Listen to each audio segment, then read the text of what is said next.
It's another week in the For Your Reference household. And for those that categorize genres in regards to films, why and how encapsulates a horror? That is why we watch this film during this spooky season. Take the show away.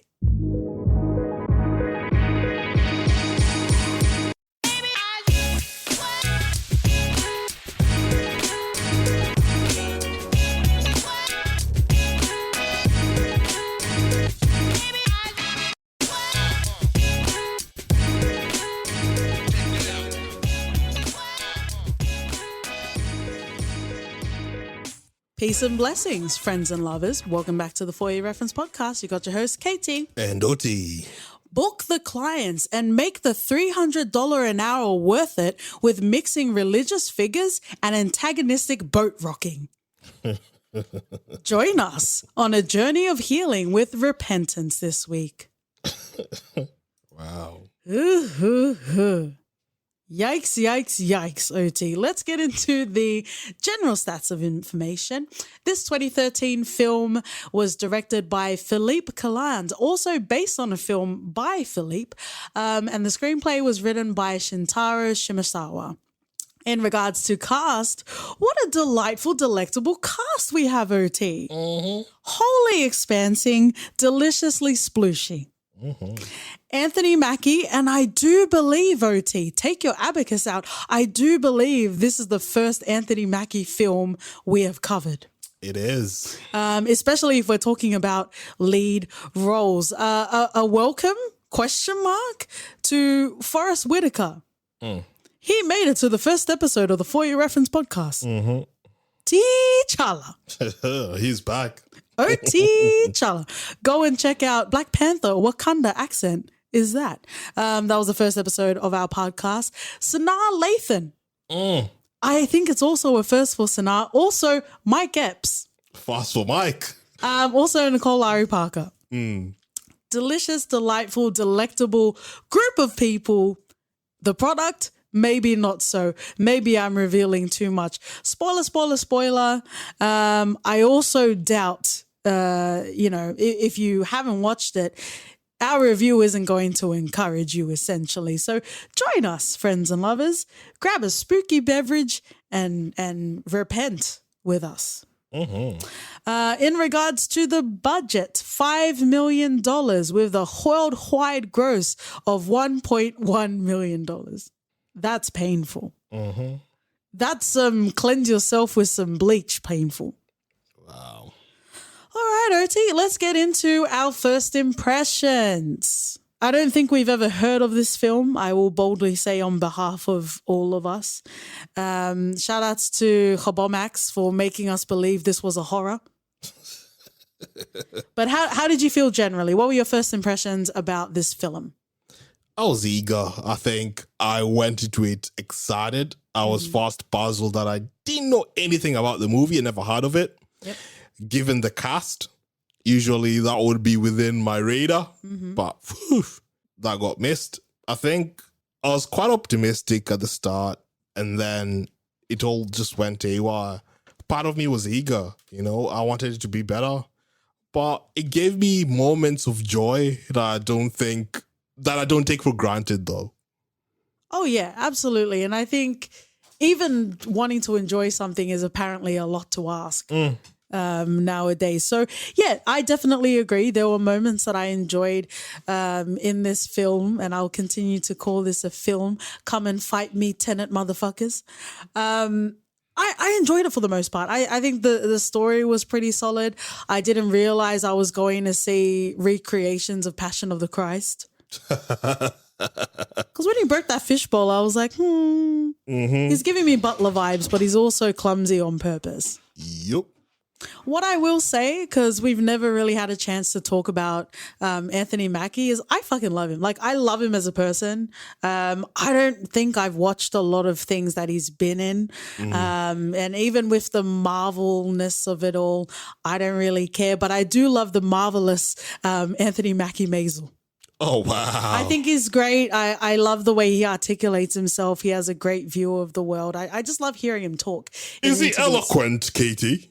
Oh, quite so, OT Petunia. Oh. Meet me at the Billowing Blouse Lake. BBC Pride and Prejudice miniseries, friends and lovers.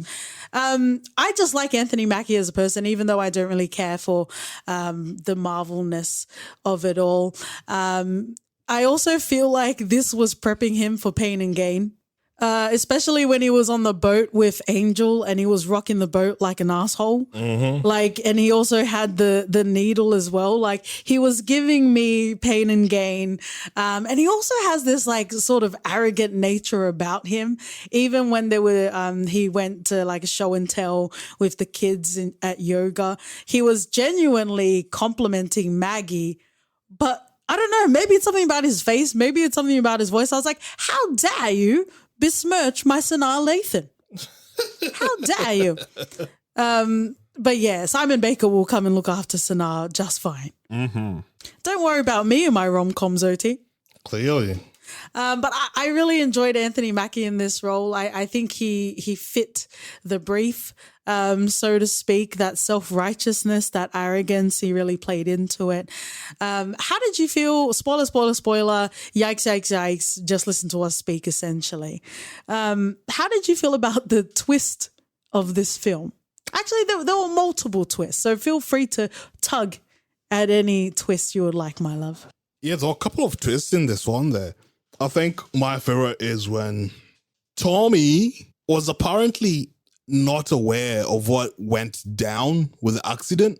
But the guy had already come to. He saw Mike Epps. I think that was the first moment of pure laugh out moment that I had in the movie. There was some really good laughs. There was some really good laughs in this film. Mike Epps carrying the mother, Angel's mother, walking up, seeing Marky there in the car, half dazed, and then just nodding his head and walking back and throwing the woman out the bridge. I was like, what the fuck?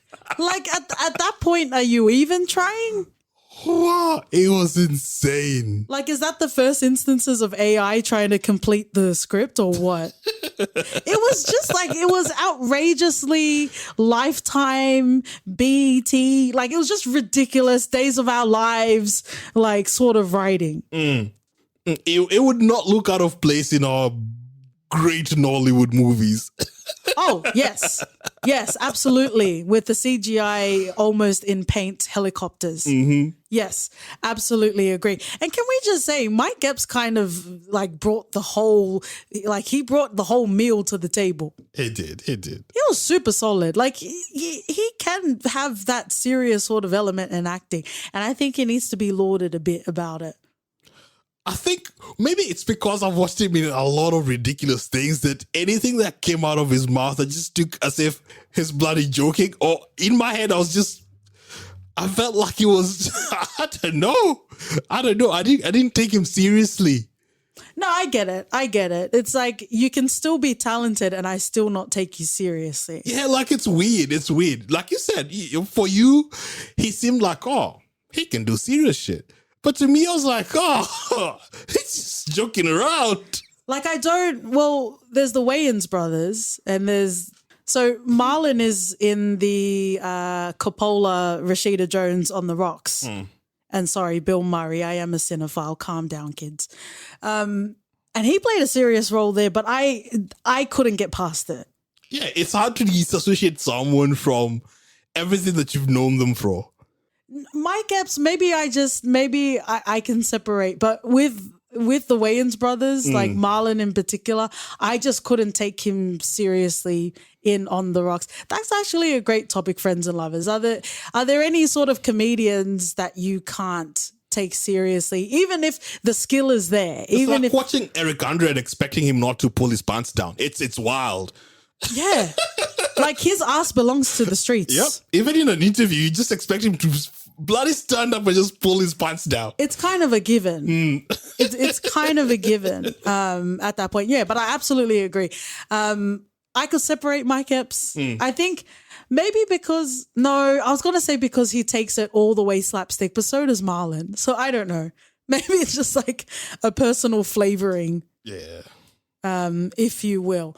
But yeah, there's definitely different offerings of, I think it's 50 Shades of Black, and then also Meet the Blacks for Mike Epps and also Marlon Wayans, where how do you even reconcile the different films from serious all the way to the branding? But I think the difference with me is when it comes to Marlon and Mike is I can differentiate, at least it's in the tone of voice. I think Mike Epps' voice is so bloody unique that you can, it just sounds quite comedic to me, at least, that anything, even if it's being serious, I just take it as if he's bloody joking. That's interesting. How about Cedric the Entertainer? He doesn't have a weird tone of voice. So you think it's the voice? So like Cat Williams?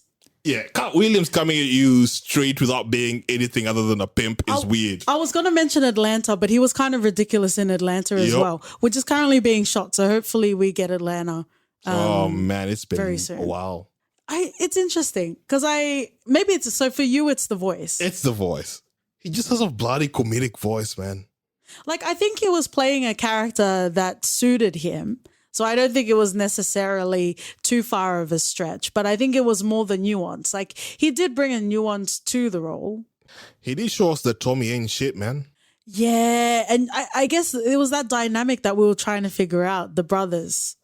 Yeah, because a lot of the time when we watch shows, we get a lot of entitled people who think that they deserve something from another person. It's owed to them. It's owed to me. It's mine. When they did pretty much nothing, it's I thought it was that kind of dynamic, but apparently there was more. And I think that's one of the twists where I was like, oh man, come on, Tommy, be better. There's too many women out there in the world for you to go after your brothers, whatever. I do wonder. I do wonder. You know how the kids say that you wake up and you choose violence? I feel like a lot of people wake up and choose messiness. Because maybe your best friend's ex is your soulmate, but maybe there's millions, billions of other people. You can dip into their pussy valley. Facts. Messy, OT. And to the point, he felt he'd done something wrong to the point where he didn't go to see his brother at all out of shame. I think he just wouldn't have went anyway, let's be honest. He seems selfish. He seems all for himself.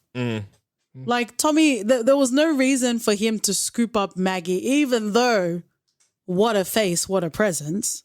Yeah. Even though. But it seemed like he was the default, like, golden child in the family, and he got whatever he wanted. You talk about entitlement, I think of Succession. Like, Tommy's like Kendall. And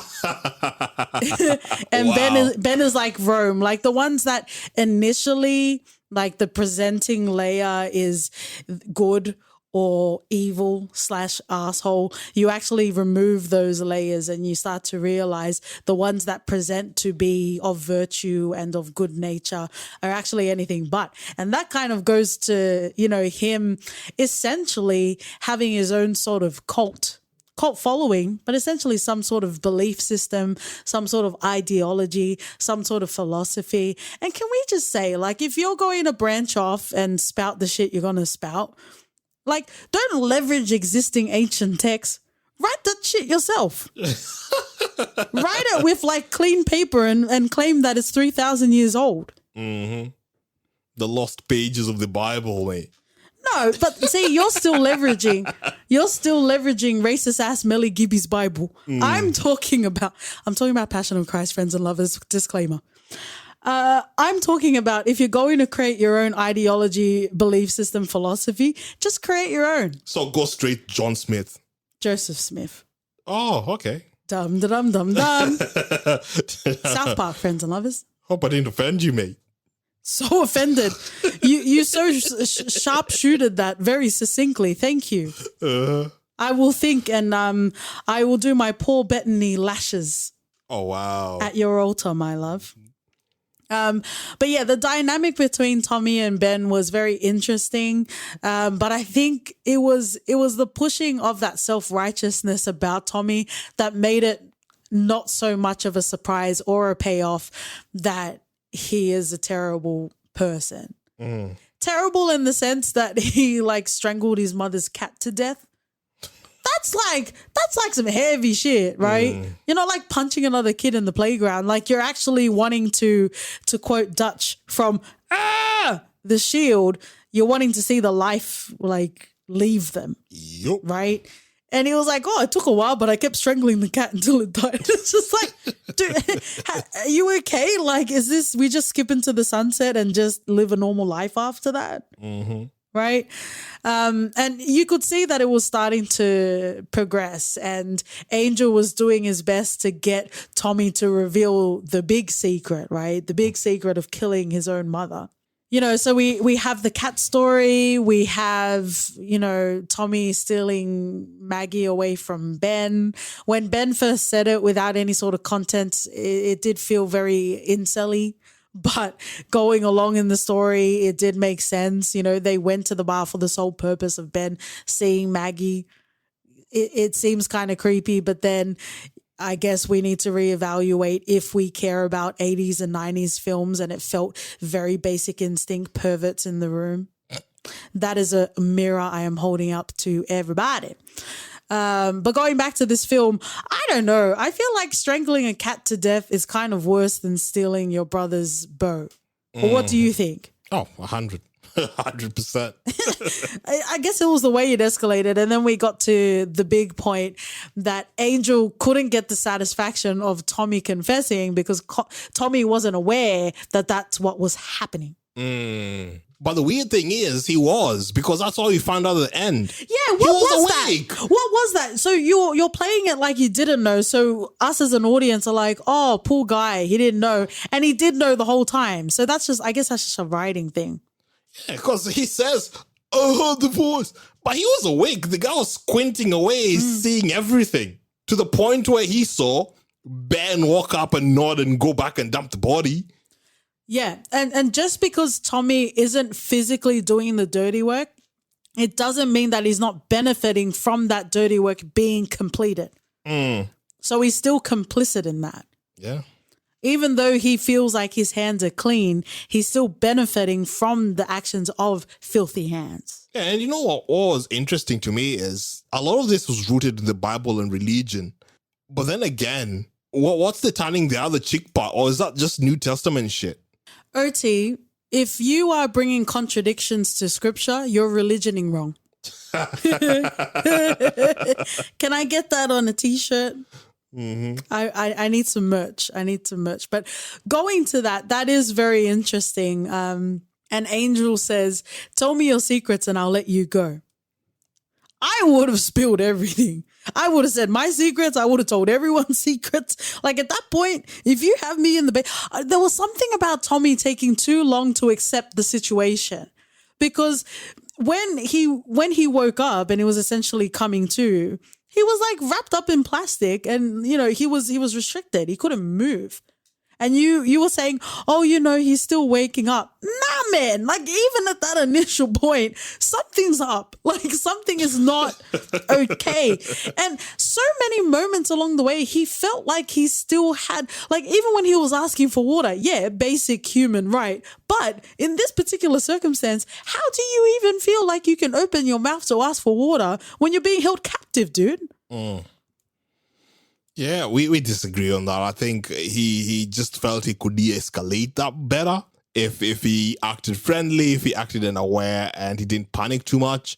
But once he realized that shit isn't doing anything, that's when the full panic kicks in, because you're still trying to figure out what the fuck is this? What's happening? Nah, but if you're wrapped in plastic and you're like in some sort of basement, you're not leaving. Be real with yourself. Yeah, and it's weird. And I think one of the weird things about this movie is, at least when it comes to Angel, he leaves it up to Tommy to do the heavy lifting. Yeah. From cutting his own bloody thumb. Yep. To shooting himself. Yep.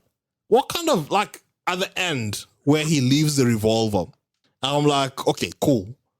What the fuck? Like, how does he know that they can't accept the situation, or his repentance won't be enough just by the mere fact of him admitting that he knew what they did?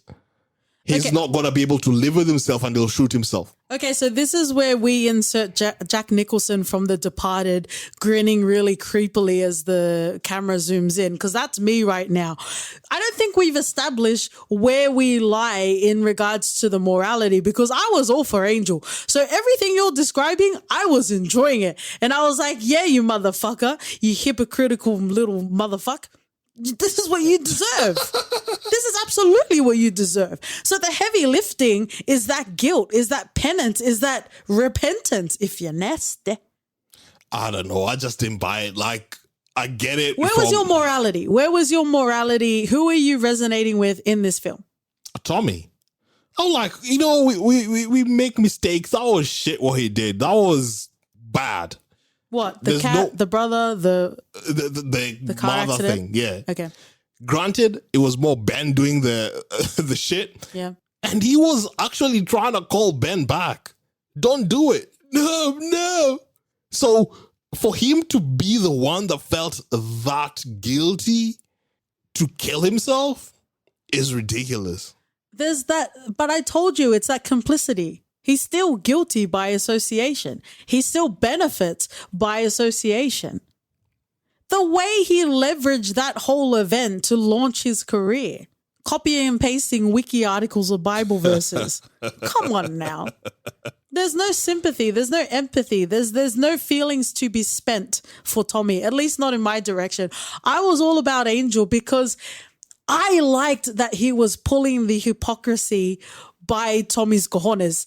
It wasn't right. He kept spouting all of this nonsense, knowing at this point, at the end of the film, we now know that Tommy was aware and he allowed for Angel's mum to die because she was still breathing and he was at least coherent enough to understand that, or at least want his brother to try and save it. But he was never really going to do the work that needed to be done to save her. And that's what you don't understand, right? He wasn't the mustache twirling villain, but he was flicking beans. Okay, Angel Lover, answer me this. We get to learn that he goes to this voodoo thing, if I may call it that, to find out what exactly happened to the mother. I think you're allowed to call it voodoo, yes. Is that because I'm black? Hey, PC's the way to be for me and you. So he learns, he gets hints, and during the seance or whatever the fuck that was, he hears the person tells him, "Don't look back." What does "don't look back" mean? And then when he get to introduce him, or he introduces himself to Tommy, he has paragraphs of the book Don't Look Back. Yeah. But we saw he didn't know that what Don't Look Back meant until he was walking up to the pub during the event. But he had read that book as if it was some fucking, he had written notes and shit. He had enlightened text. When we know that the first time he saw the Don't Look Back, when he was walking up to that pub and he saw the poster stuck on the door. But by the time he saw that poster and the time he had gone to Marky, there were dog ears on that book as if it had been read 1,000,000 times. Nah, man, come on. Explain that to me. Don't look back at OT. I heard them say.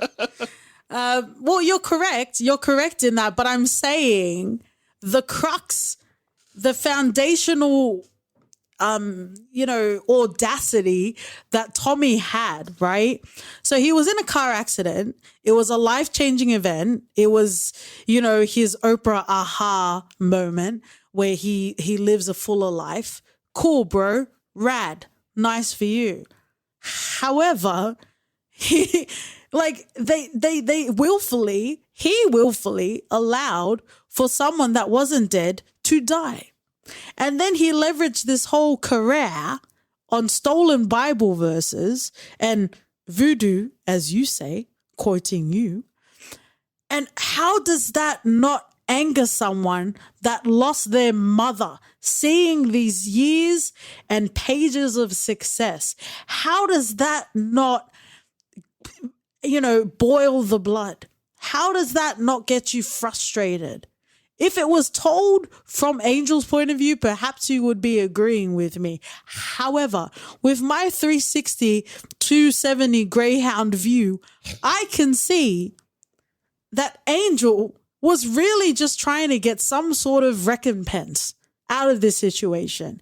Not only did his mother die, but he had to be constantly reminded by it by Tommy's success. How then, sir, is that fair?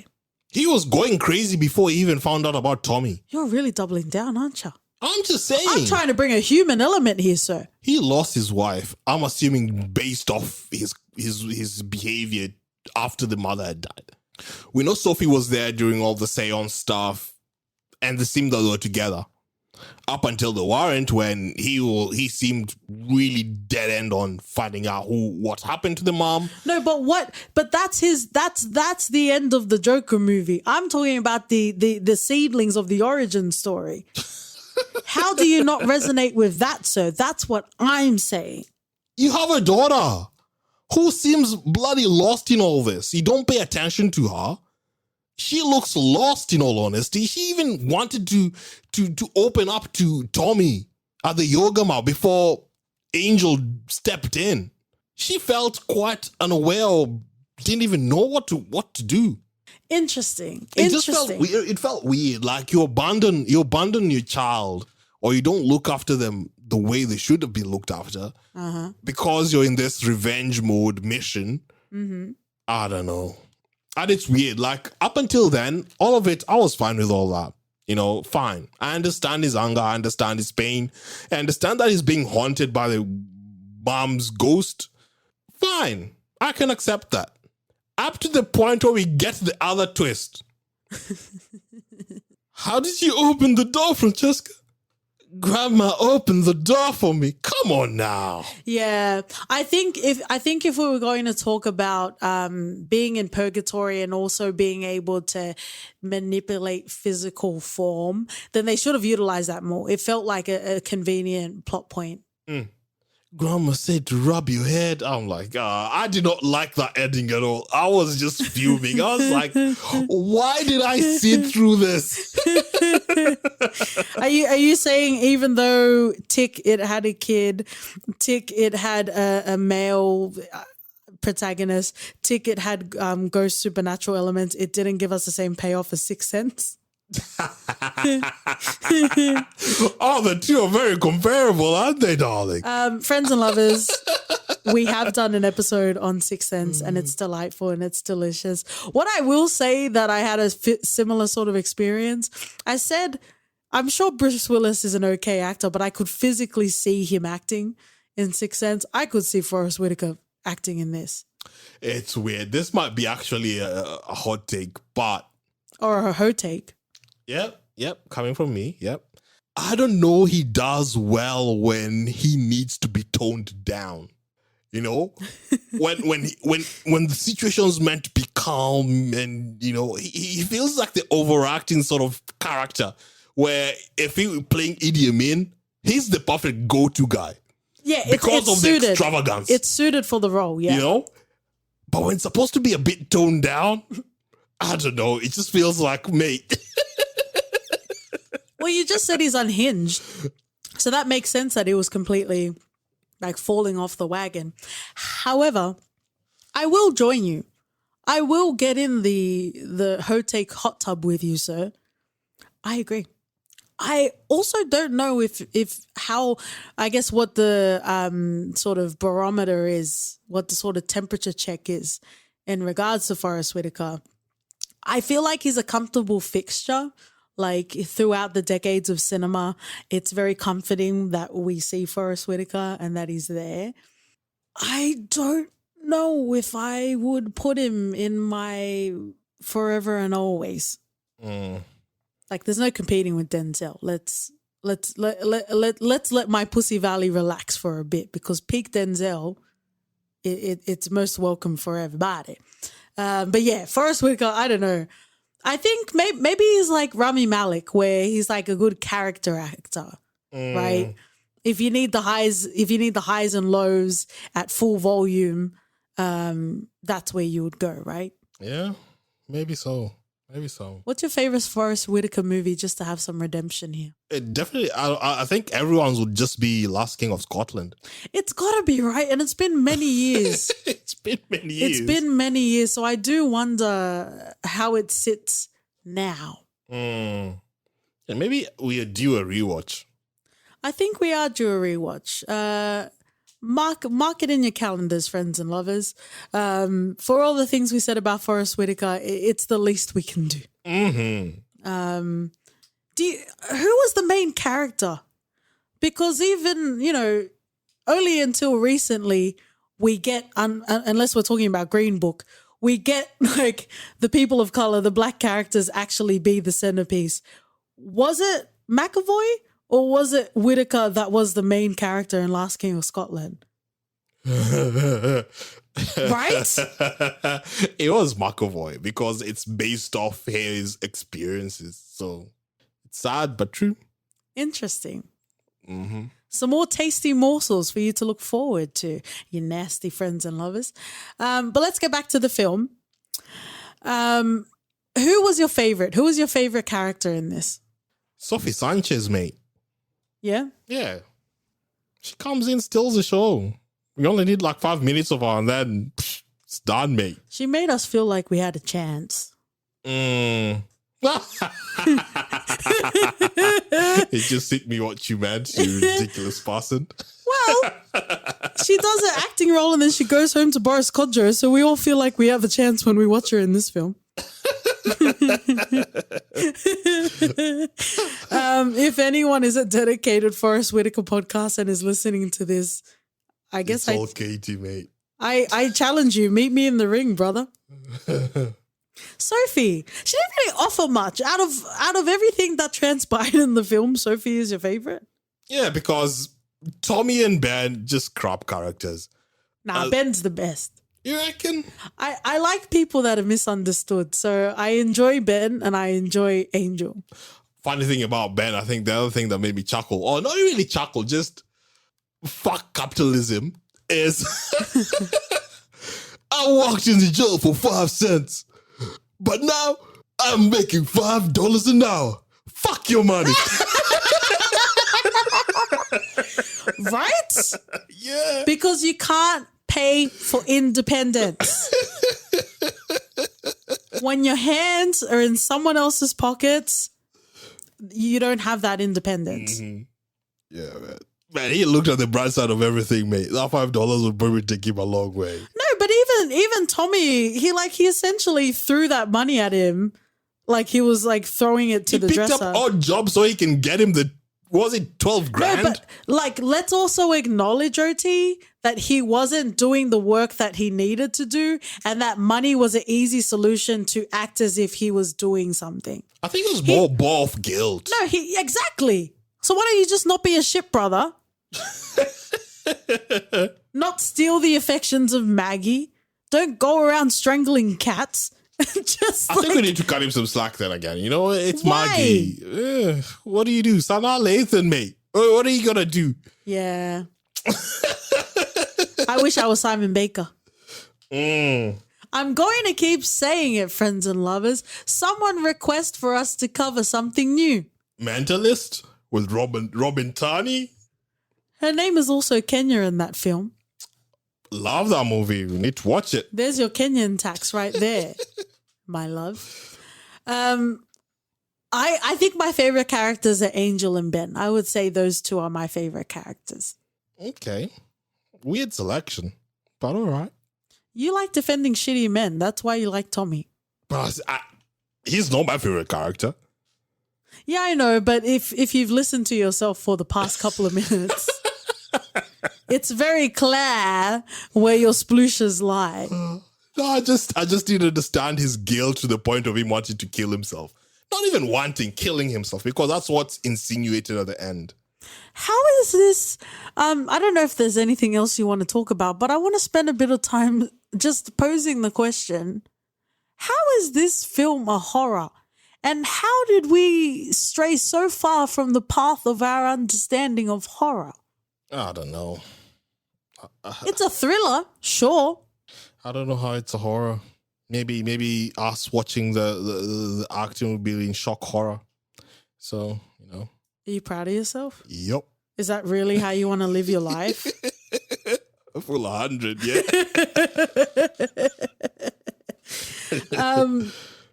The use of religion was very interesting. And I guess for those new listeners and subscribers to the For Your Reference podcast, we've covered Prince of Egypt. We've covered Passion of the Christ.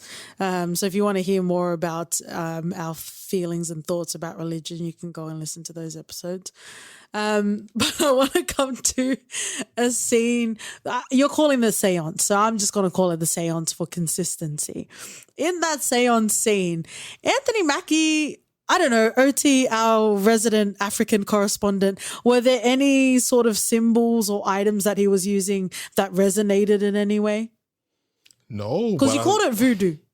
Well, those salt there, I think that's the standard basic seance kit. African people, the salt of the earth. Is that what you're saying? Yeah.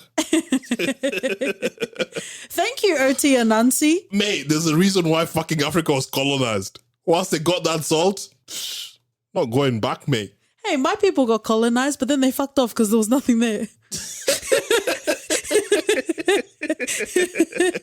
So sometimes it pays to be the ugly sister, friends and lovers. Oh, Jesus. But going back to that seance scene, so we had Angel and we also had his relatives there so they could have the ritual, right? And he was talking some nonsense. Like, I don't even know where Tommy was getting it from. And I said, he better mix in like a Christian scripture in there. Otherwise he's going to lose the crowd. And then the lady's like, well, lucky you said that because this is a Christian house. You've got to involve your audience, mate. Know your audience. You gotta know your audience. You gotta work the crowd, and you need to know what they want to hear. And that's absolutely what Tommy was saying. But yeah, I don't know. He was essentially preying on vulnerable people, susceptible people, and I didn't care for that. I guess on a lighter scale, maybe it's a self-help book, but for me, it's sacrificing people's livelihoods for you to get a buck. Yeah, so. But then again, he wouldn't be the first one doing that. Don't do that. That's why pyramid schemes still exist. Because if you have to go for one, you need to go for the head, right? Oh, Lula Rich, eh? Lula Rich, yes, OT. Thank you. Aren't you a learned documentarian watcher? Mm-hmm. Snooty snoot. Well, with everything that went on with this movie, do you think that Tommy's character should have picked up on the weird vibes of Angel? Because there was definitely something off there. He gave a very nervous energy, but again, is that just Forrest Whitaker acting? No, I'm not being funny. I'm being serious. Wow. He just gave this nervous energy where it's just like, okay, fine, take my money or just leave me alone. Like, what do you want? Yeah. Please. It was, because I was like, mate, are you not picking up on this? Because it felt very... He was like Theo, our greyhound, in a thunderstorm. He gave off a very nervous energy. Yeah, because you might call it like the fast twist or whatever, because that was very obvious that Angel was there to target Tommy. Yeah. Because, mate, that energy gave it off quite immediately. Yeah. So, why the fuck is that character not picking up on anything like that? But did we establish that Tommy is perceptive? I don't think we did. He's a psychologist. At some level, he should be able to read that energy better than anyone else. On a very real level, this is Katie from the For Your Reference podcast. Just a general sort of PSA. Therapy is important. There is still, unfortunately, a stigma in regards to therapy. However, there is no shame in seeking help and also not burdening the people you love through going to therapy. However, there are countless examples in film and television where therapists are fucking shit. So, no, I don't agree. I do not agree that just because Tommy was a therapist, that he was, a capable person, and he had that virility to be able to perceive, dodgy people. Cute use of the word virality. I just assumed more in terms of his potency. Oh my. If no one has started Forrest Whitaker's virality and potency podcast, we are going to be saving the domain, friends and lovers. Wow, this turned into a Forrest Whitaker love-hate fest, didn't it? I don't even think it was hate. I think we're just trying to understand him. I don't know. He's the OG, I've seen him since we were kids, so... Yeah, but I have audible evidence of you laughing after I said Nicole Ari Parker, we all have a chance. Entrapment, as they say, OT. We are going down together, if not at all. There's a lot of sexy people in this film, and maybe I need to go cool off somewhere else. Let's finish off in a segment we call For Your Reference. OT. Just so we can refresh both our memories, because I'll also go and watch this. Last King of Scotland. I feel like that was the most memorable performance I've seen of Forrest Whitaker's. Yep. And I can't even remember anything else other than that. That just rings a massive bell. We need to do it. I think I just need to be reminded that this guy can fucking act properly. This guy fucking acts. Yeah. I will reference the thriller, not classified as horror, The Intruder. Oh, that had some, we get movies that are a bit light sometimes. Yeah. You don't know what you're going to expect. You go in without any expectations, but they fucking deliver on the base level of fucking enjoyment. Absolutely. And I think that's where this movie fell short a bit, because I wasn't going to expect some bloody Oscar award-winning performances, despite the fact that they have it in their locker to do that. Yeah. I just expected to be, enjoy to enjoy it. Yeah. For more than just having laugh out loud moments where silly things are done or said. Ridiculous, yeah. But wow, yeah. The Intruder, man. I think good reference. Megan Good, she doesn't make you feel like you have a chance because she's with Michael Ealy. But we also have Daddy Quaid, also Joseph Sikora in Power as well. If you would like to see the For Your Reference Power on Twitter and Instagram, we're at For Your FPod. Write us an email at hello@fypodcast.com. We're also on Forrest Whitaker Virility and Potency Podcast. If you would like to leave a rating and review, and we'll see you guys next week. See ya. Bye.